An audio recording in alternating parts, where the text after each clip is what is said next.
मेरे प्यारे भारतवासी भाइयों बहनों, नौजवान साथियों, छात्र व छात्राओं, हम राष्ट्र के सभी शिक्षित, सभ्य, विवेकशील, बुद्धिजीवी, चिंतनशील, जागरूक नागरिकों से, छात्र व छात्राओं से निवेदन करते हैं कि आप राष्ट्र के हित में कुछ निम्न बिंदुओं पर चिंतन करेंगे। आज जो भारत में ये कहा जा रहा है कि कांवड़ यात्रा के रूट पर प्रत्येक वेंडर को अपना नाम लिखना होगा, यह हिंदुस्तान शब्द की शुरुआत है।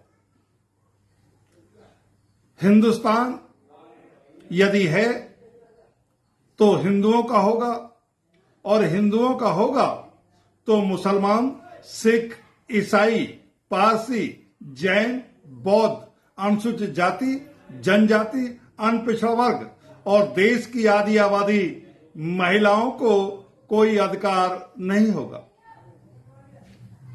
जो लोग ये कह रहे हैं कि हम हिंदुस्तान के संविधान की रक्षा करेंगे, हिंदुस्तान का कोई संविधान नहीं है, ये भारत का संविधान है।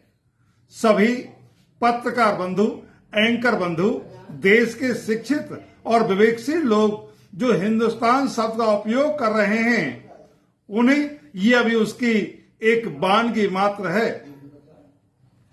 हिंदुस्तान यदि ये हो गया तो यहां आम नागरिक को कोई भी अधिकार नहीं होगा। यह संविधान हिंदुस्तान का नहीं, भारत का है, और जब तक ये भारत का है तो इसमें प्रत्येक राष्ट्र के नागरिक को समान अधिकार और समान भागीदारी है।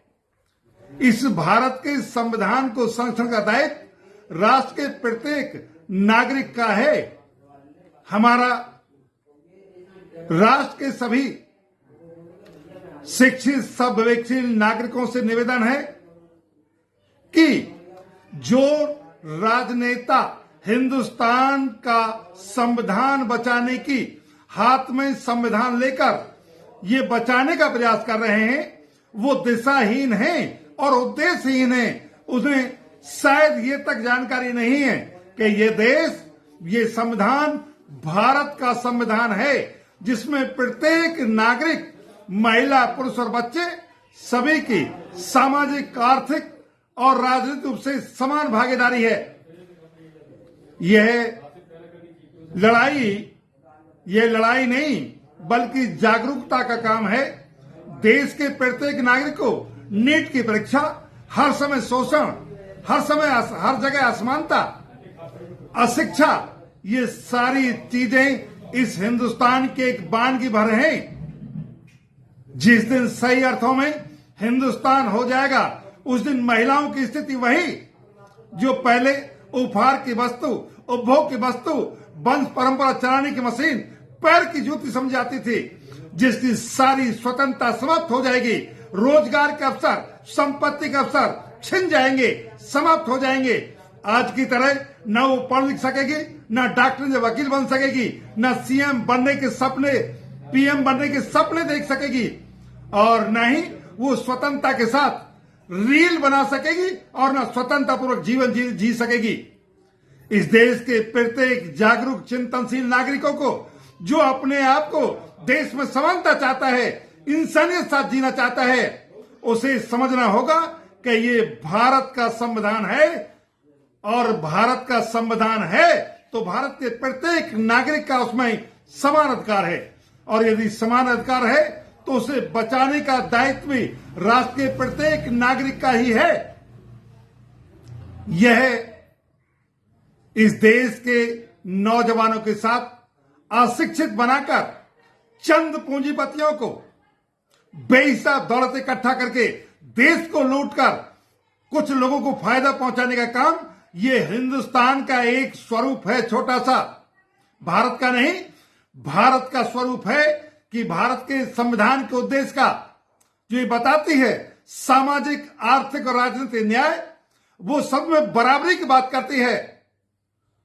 जबकि यहां सरकार देश के आम नागरिक में कर्जे की भागीदारी तो बताती है, संपत्ति में भागीदारी की बात नहीं करती है।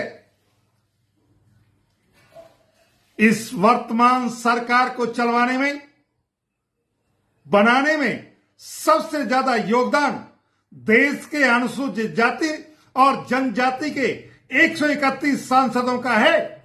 यदि वो बाबा साहब के दिलाए अधिकारों के बल पर आज वहां पहुंचे हैं, वो भी सामाजिक व्यवस्था के अंतर्गत जो उन्हें प्रतिनिधित्व मिला है, उनका दायित्व है कि वो भारत के संविधान का संरक्षण करने के लिए इन संकीर्णता से मुक्त हों और राष्ट्र के निर्माण में अपना योगदान देकर बाबा साहब के सपनों को साकार करने में और उनका सच्चा अनुयायी होने को प्रमाणित कर सकते हैं। हम निवेदन करते हैं कि 131 सांसद जो अनुसूचित जाति जनजाति के हैं, जो समाज का प्रतिनिधित्व करने के लिए आए हैं, उन लोगों को समाज का प्रतिनिधित्व करना चाहिए, न कि किसी की गुलामी, वरना इतिहास किसी को माफ नहीं करता है। ये जनता जाग रही है और इस देश के लोगों, नागरिकों, जो भी आदमी आपके पास आए, किसी भी जाति का हो, धर्म का हो, जब वोट की बात करे तो उसे बताइए कि जिस स्कूल में आपके बच्चे पढ़ते हैं उसमें हमारे बच्चे कब पढ़ेंगे, कितनी गाड़ियां आपके पास हैं, हमारे पास कम से कम एक गाड़ी कब होगी, आप जहाज में चलते हैं, हमको ये व्यवस्था कब होगी। जो संविधान, जो प्राकृतिक न्याय, सबके समान अंग और आवश्यकताएं हैं, क्योंकि प्रकृति किसी के साथ भेदभाव नहीं करती है, समानता का व्यवहार करती है। भारत का संविधान भी समानता का अधिकार देता है, पूर्ण समानता की बात करता है, अधिकार देता है। और नैतिक न्याय कि जो राष्ट्रपति, प्रधानमंत्री, मुख्यमंत्री सभी को चाहिए, वो सारी व्यवस्थाएं आपके लिए कब होंगी। देश के प्रत्येक नागरिक को यह अधिकार है, क्योंकि जनता जनार्दन ही असली मालिक होती है और मालिक को जनसेवक, राजनेता अथवा नौकर से पूछने का पूरा अधिकार है।